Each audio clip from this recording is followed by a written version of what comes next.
Hello everyone. I hope you are all in good conditions.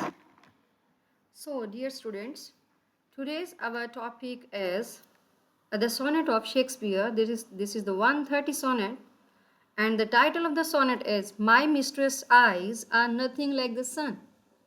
So, my dear students, this is the very important sonnet of the Shakespeare in which we will discuss the negative simile, the negative metaphor. So, as it was the tradition in 15th century and the 16th century to admire their beloved mistress, and the most of the poets they compare the eyes of their beloved and their mistress with the sun, with the beautiful rubies and many things else. But in this sonnet, the Shakespeare is going against all those traditions, and he presented a very new mood of the admire of the appreciation of the praise of his beloved. So first of all, the introduction. Today's lecture focuses on one of the most famous and unconventional love poems in English literature. My Mistress' Eyes Are Nothing Like the Sun, also known as the Sonnet 130, written by William Shakespeare. This sonnet is remarkable because it challenges the exaggerated and the unrealistic tradition of love poetry popular in Shakespeare's time. Instead of praising his beloved with impossible comparisons, Shakespeare describes her realistically, yet lovingly. Through humor, irony, and honesty, he redefines the meaning of the true love. सो इन इस जो sonnet है ये वाली, इसमें Shakespeare जो है ये उस टाइम की जितनी भी ट्रेडिशंस थी उन सब के अगेंस्ट जाके वो अपनी जो बिलवड है उसकी जो नेचुरल ब्यूटी है उसको डिस्क्राइब करता है। वो अपनी बिलवड की जो ब्यूटी है उसको ना तो सन के साथ कंपेयर करता है, ना रोबिस के साथ कंपेयर करता है, ना ही रोजेस के साथ कंपेयर करता है। वो कहता है कि मैं उसको उसकी इम्परफेक्शंस के साथ पसंद करता हूँ। कोई इंसान भी परफेक्ट नहीं हो सकता, उसकी आंखें सूरज जैसी नहीं हो सकती, लेकिन फिर भी वो मुझे बहुत पसंद है। उसकी चाल जो है वो जब वो चलती है, गॉडेस नहीं है, एक आम इंसान है, तो मुझे वो सारा कुछ उसमें पसंद है। हम किसी को इस वजह से नहीं पसंद करते कि वो बहुत खूबसूरत है, बल्कि खूबसूरती beauty lies in the eyes of the beholders. ठीक है ना, जो देखने वाला होता है उसकी आंखों में होती है। मैं अपनी महबूबा को सन के साथ क्यों कंपेयर करूं, जबकि मुझे वो वैसी ही पसंद है जैसी वो है। इस लेक्चर में हम लोग जो चीज़ें कवर करेंगे उसमें हिस्टोरिकल एंड लिटरेरी कॉन्टेक्स्ट होगा।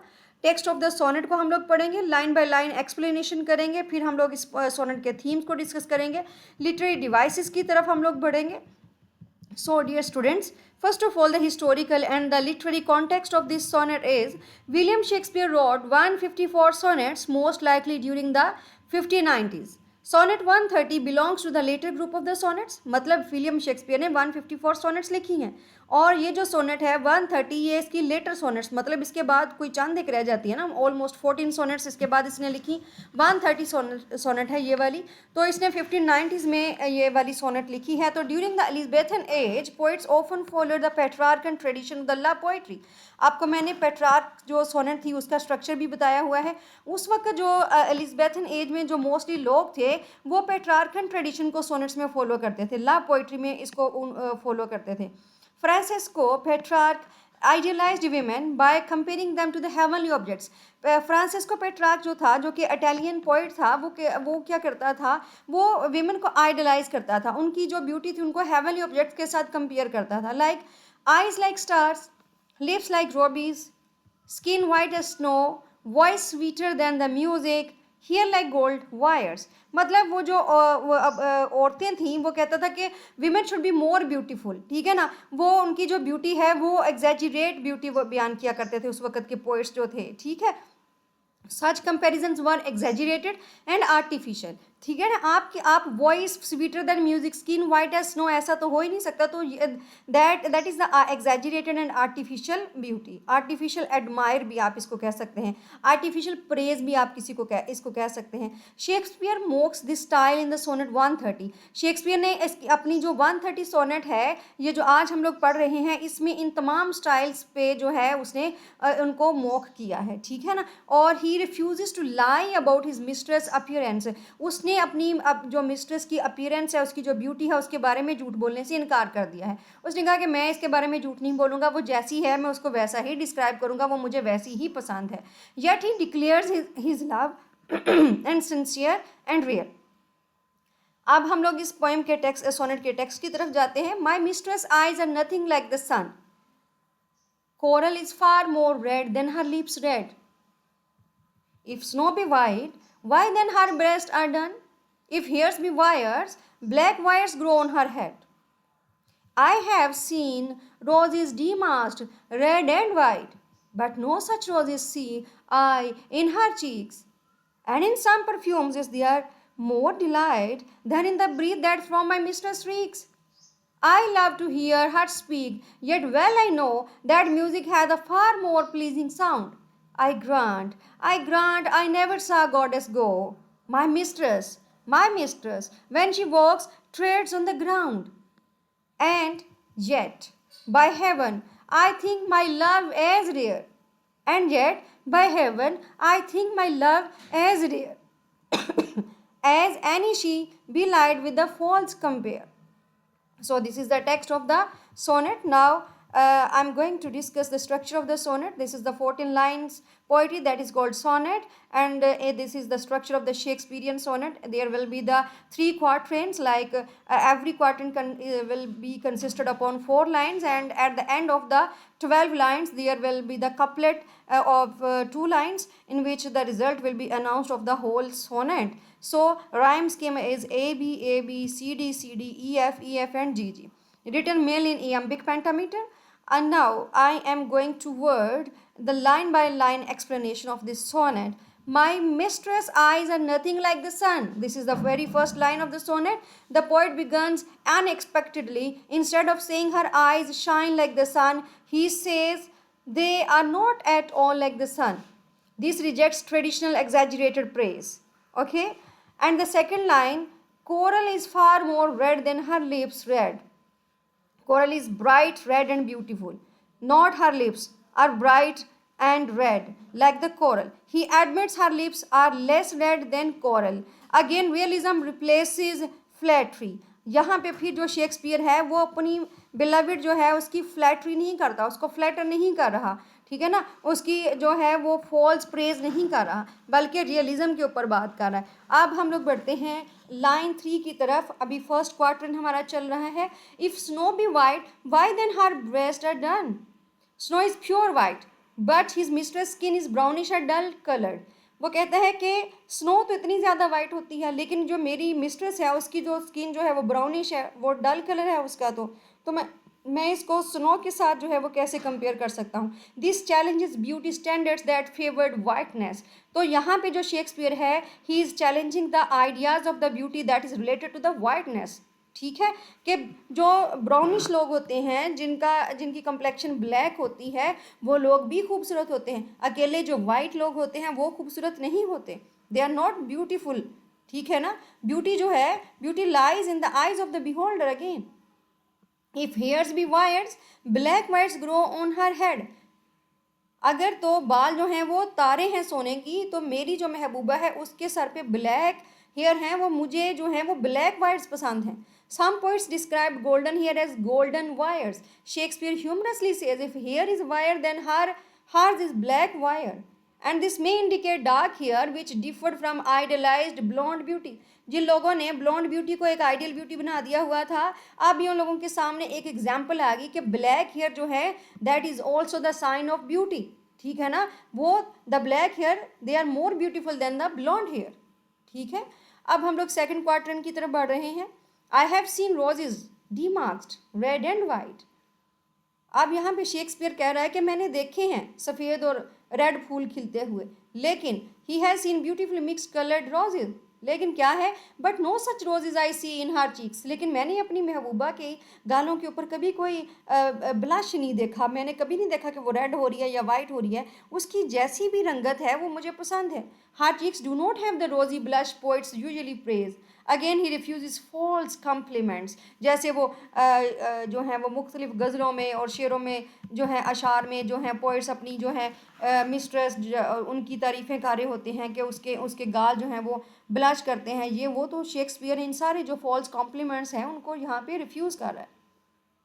And in some perfumes is there more delight than in the breath that from my mistress reeks. कहते हैं कि मेरे लिए तो ये जो लोग कहते हैं कि मेरी जो मिस्ट्रेस है उसकी जो सांसें हैं वो परफ्यूम से भी ज़्यादा जो है वो स्वीटर है इन स्मेल, लेकिन मुझे लगता है कि मैंने बहुत ज़्यादा सारे परफ्यूम्स देखे हैं जो कि मेरी महबूबा की ब्रीथ से भी ज़्यादा स्वीटर हैं, ज़्यादा अच्छे हैं। ठीक है, this humorous line shocks readers, her breath is not sweet like perfume, reeks here may simply mean comes out, though it also suggests unpleasant smell. Shakespeare deliberately uses comic realism. Third quatrain, I love to hear her speak, yet well I know. Shakespeare यहाँ पे line number 9 में कह रहा है कि मुझे बड़ा अच्छा लगता है उसकी आवाज़ सुनना, लेकिन क्या है, that music hath a far more pleasing sound, और भी म्यूज़िक हैं जो कि उसकी आवाज़ से ज़्यादा अच्छे हैं। तो ये मैं ज़रूरी नहीं है कि मेरी जो महबूबा है उसकी आवाज़ जो है वो सबसे सारे म्यूज़िक जो है सारे इंस्ट्रूमेंट्स हैं उनसे ज़्यादा प्यारी है। He loves her despite imperfection, लेकिन तमाम इम्परफेक्शंस के बावजूद भी I love my beloved, I love my mistress. Line 11, I grant I never saw goddess go. My mistress, when she walks, treads on the ground. यहाँ पे Shakespeare जो है line 11 और 12 में कह रहा है, he admits he has never seen a goddess walking. His mistress walks like a real human, not like a divine goddess floating gracefully. She is earthly and natural. वो यहाँ पे शेक्सपियर कह रहा है कि मेरी जो महबूबा है वो अर्थली है और नेचुरल है, मैंने वो कोई गॉडेस नहीं है जो गॉडेस की तरह उसकी चाल हो, उसकी चाल खराब भी हो सकती है, वो नेचुरल वे में चलेगी, ठीक है ना। अब यहाँ पे फाइनल कपलेट हमारे पास है line number 30, and yet by heaven I think my love as real, लेकिन मैं इस बात की गारंटी ज़रूर देता हूँ कि मेरा जो प्यार है उसके लिए ऐसा प्यार कोई नहीं कर सकता। Despite everything said earlier, his love is precious and uncommon. Line 14, as any she belied with false compare, मेरा प्यार वैसा नहीं है कि मैं उसके साथ झूठ बोलूँ। His beloved is a valuable as any woman falsely praised by exaggerated comparisons, मैं अपनी महबूबा के साथ सच बोलता हूँ, उसकी सच्ची तारीफ करता हूँ, ठीक है ना, मैं उसको फॉल्सली प्रेज नहीं करता, मैं उसकी एग्जैजरेशन बयान नहीं करता, ठीक है ना, उसमें जो क्वालिटीज़ हैं मैं उनको सच्चाई के साथ डिस्क्राइब करता हूँ, ना कि मैं झूठ बोलता हूँ उसकी अटेंशन पाने के लिए। This is the main message, true love does not need lies, सच्चे प्यार को झूठ की ज़रूरत नहीं होती। Major themes of the sonnet, अब हम लोग इस सोनेट के जो मेजर थीम्स हैं उनको डिस्कस कर लेते हैं। सबसे पहला इसका थीम है कि true love versus false praise. Shakespeare इसमें जो इसका जो पहले वाला जो है सबसे इम्पोर्टेंट वाला जो थीम है वो है true love versus false praise. तो यहाँ पे आप देखते हैं शेक्सपियर सेज कि genuine love is based on truth not exaggerated compliments, and the second theme is reality and the natural beauty. यहाँ पे इस सोनेट में जो शेक्सपियर है वो रियलिटी की और नेचुरल ब्यूटी की बात करता है, ठीक है ना।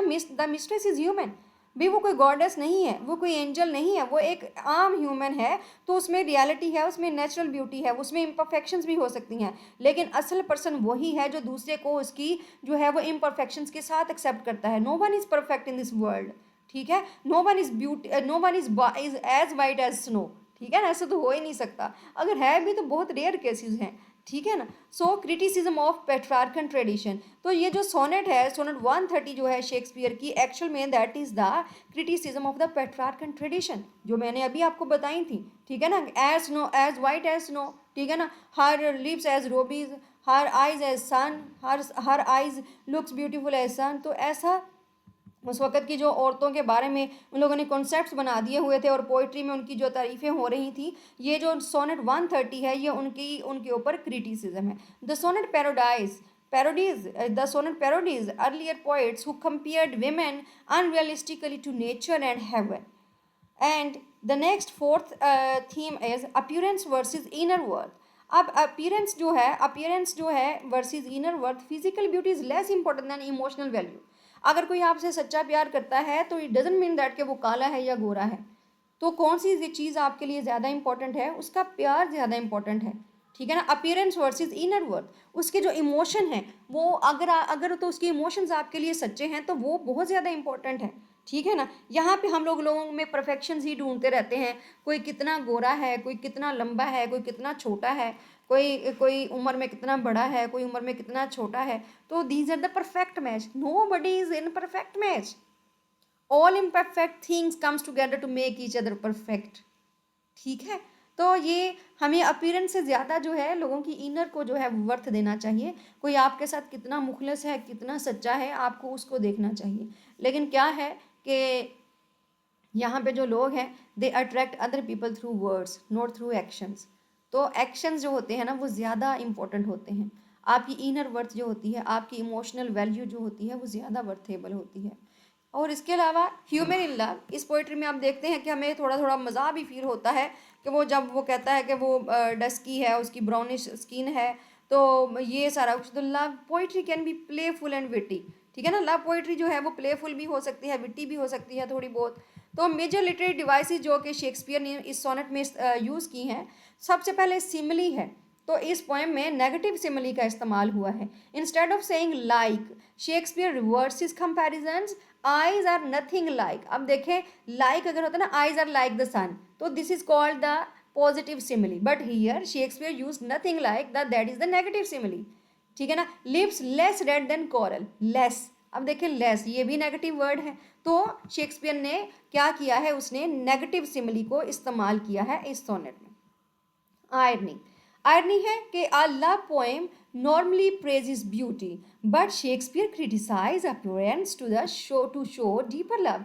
अब एक लव पोएम में क्या होता था कि हम लोग इसमें अपनी जो बिलविड है या फिर जो अपना बिलविड है उसकी हम लोग ब्यूटी को डिस्क्राइब करते थे, उसके प्यार को डिस्क्राइब करते थे। लेकिन ये तो आयरनी होगी ना कि है तो ये लव पोएम, लेकिन यहाँ पे हम किसी की प्रेज नहीं कर रहे, ठीक है ना, बल्कि हम लोग क्रिटिसाइज कर रहे हैं। ठीक हो गया, criticize appearances to show deeper love. ये जो लोग अब दिखावे पे मरते हैं, जो लोग ऊपरी खूबसूरती पे मरते हैं कि कोई कितना गोरा है, कोई कितना लंबा है, ठीक है ना, किसी की आंखें कितनी प्यारी हैं, दिस एंड दैट, तो ये वो जो सारी अपरेंट ब्यूटी है उसकी क्रिटिसिज्म के ऊपर ये सोनेट लिखी गई है।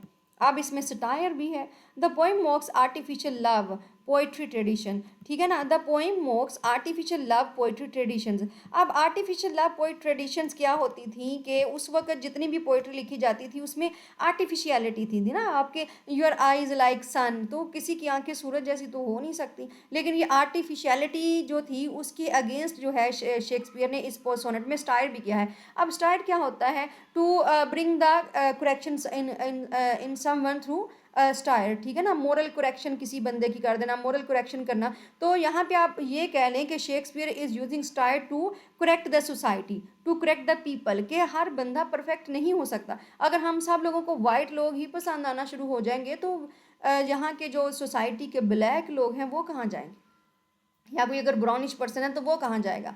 तो सारी जो इम्परफेक्शंस हैं वो मिलके ही परफेक्ट होंगी। कोई भी, nobody is perfect in this world. तो हम लोग जो है दूसरों को जो हर वक्त जो है इन्फीरियोरिटी कम्प्लेक्स में मुब्तला रखते हैं। अगर किसी का रंग काला है तो उसके पास बैठते नहीं हैं, अगर किसी के पास डिग्री अच्छी नहीं है, अगर किसी के मार्क्स अच्छे नहीं आते तो हम लोग उसके पास बैठते नहीं हैं।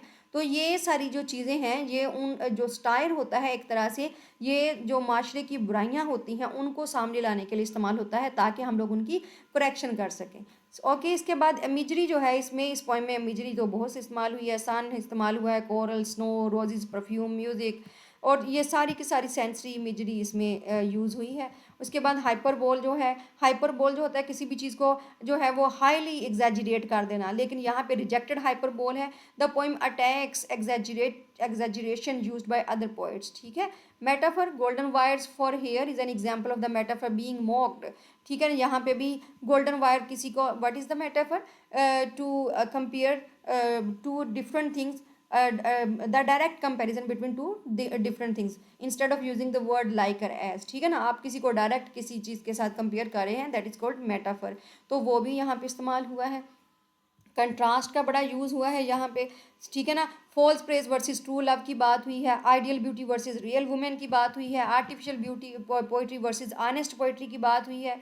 और टोन जो है यहाँ पे, हमें जो पोइट की टोन है वो हमें ह्यूमरस फील हो रही है, प्लेफुल है, ऑनेस्ट है और लविंग है। लास्ट वाली की जो 2 लाइन्स है, हमारा जो लास्ट वाला कपलेट है उसमें उसने, शायर ने आके ये बता दिया हमें कि हिज लव इज़ रेयर, ठीक है ना।